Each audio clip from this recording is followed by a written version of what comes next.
Man, I need to get a pair of Velcro shoes. It just seems easier. What's up? It's the Pothead Pick of the Day. Man, I feel so used. So, according to a new study, guys will tip waitresses more depending on how big their lips are.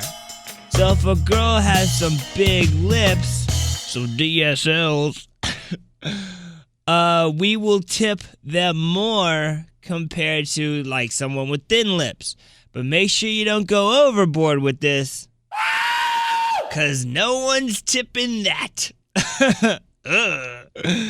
Yo, man, so this Friday and Saturday, right? Yeah, this Friday and Saturday, Pure Virtue Glass is having their second annual Flame Off event right here in Rockville. You need these details. Don't miss out on this. Go to Pure Virtue Glass's Facebook page and get all the deets. That means details. Okay, bye.